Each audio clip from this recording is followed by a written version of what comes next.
7 another, other, any other, the other. आप देखते हैं अनदर, अदर, एनी अदर और द अदर का प्रयोग। सबका का अर्थ है दूसरा, सबका का अर्थ है दूसरा। अनदर और अदर का प्रयोग अफर्मेटिव पॉजिटिव सेंटेंस में होता है। अनदर, अदर, एनी अदर और द अदर, इन सभी का अर्थ होता है दूसरा। अनदर का भी प्रयोग दूसरा के लिए, अदर का प्रयोग भी दूसरा के लिए, एनी अदर का भी प्रयोग दूसरा के लिए और द अदर का भी प्रयोग दूसरा के लिए किया जाता है। इसमें से अनदर और अदर का प्रयोग सिर्फ अफर्मेटिव पॉजिटिव सेंटेंस में होता है। अनदर और अदर इन दोनों का प्रयोग अफर्मेटिव पॉजिटिव सेंटेंस के लिए करते हैं। Please give me another book, कृपया मुझे दूसरी किताब दे। Please give me other books, कृपया मुझे दूसरी किताब दे। देखिए बोलते हैं क्या हम, please give me another book, कृपया मुझे दूसरी किताब दे। Please give me other books, कृपया मुझे दूसरी किताब दे। अनदर के बाद सिंगुलर नाउन तथा अदर के बाद प्लूरल नाउन लगता है। अनदर के बाद सिंगुलर नाउन का प्रयोग और अदर के बाद प्लूरल नाउन का प्रयोग किया जाता है।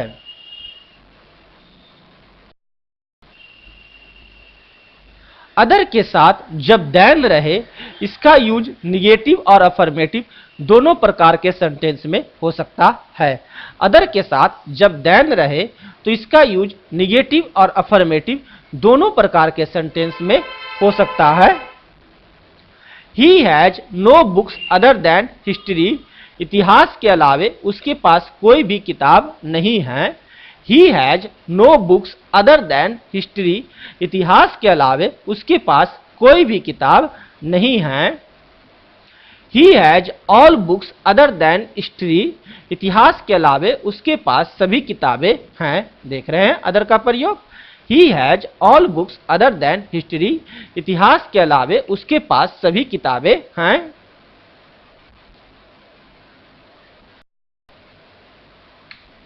एनी अदर का प्रयोग साधारणतः निगेटिव सेंटेंस में होता है तथा इसके साथ सिंगुलर या प्लूरल दोनों नाउन आ सकते हैं। एनी अदर का प्रयोग साधारणतः निगेटिव सेंटेंस में होता है और इसके साथ सिंगुलर या प्लूरल दोनों नाउन आ सकते हैं। Please don't give me any other book या books, please don't give me any other book या बुक्स। यहां एनी अदर के स्थान पर अनदर या अदर का प्रयोग गलत हो जाएगा क्योंकि यह एक निगेटिव सेंटेंस है। तो यहां क्या बोला गया, please don't give me any other book, या बोल सकते हैं please don't give me any other books. लेकिन चेंज ऑफ डिग्री में एनी अदर के बाद सिंगुलर नाउन आता है, सेंटेंस निगेटिव में हो या अफर्मेटिव में।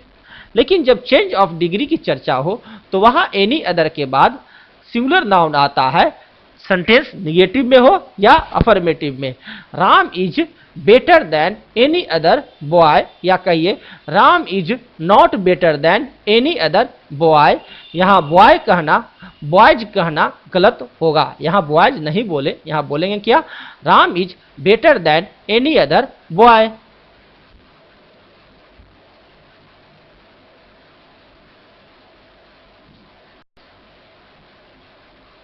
द अदर का अर्थ है सेकंड ऑफ द टू, अर्थात दूसरा, दो में से बाद वाला नहीं। द अदर का अर्थ है सेकंड ऑफ द टू, अर्थात दूसरा, दो में से बाद वाला नहीं। अगर दोनों में से एक को हम वन द्वारा सूचित करें तो दूसरे को लिए द अदर का ही प्रयोग होता है, लेटर का नहीं। अगर हम दो में से एक को वन द्वारा सूचित करते हैं तो दूसरे के लिए द अदर का प्रयोग करते हैं, उसके लिए लेटर का प्रयोग कभी ना करें। There are good and bad man, God will reward one and punish the other. अच्छे भी लोग हैं और बुरे भी लोग हैं, भगवान एक को इनाम देंगे और दूसरे को सजा देंगे। There are good and bad man, God will reward one and punish the other.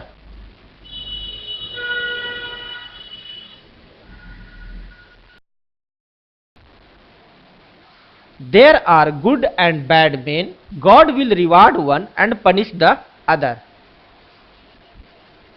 हम जानते हैं कि भगवान बैड मैन को ही सजा देंगे, लेकिन हम यहाँ God will punish the latter अर्थात बुरे लोगों को नहीं लिख सकते हैं, क्योंकि एक को वन से सूचित किया है तो दूसरे को द अदर से ही सूचित करना पड़ेगा। अगर पहले वाला के लिए हम फॉर्मर कहें तो अब बाद वाला के लिए द लेटर लिख सकते हैं। जब भी ऐसे तुलनात्मक होते हैं और पहले को यदि वन से सूचित करते हैं तो दूसरे को द अदर से सूचित करते हैं।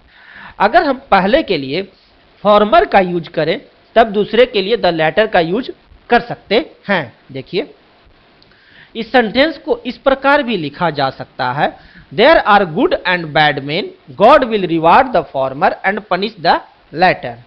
There are good and bad man, God will reward the former and punish the letter.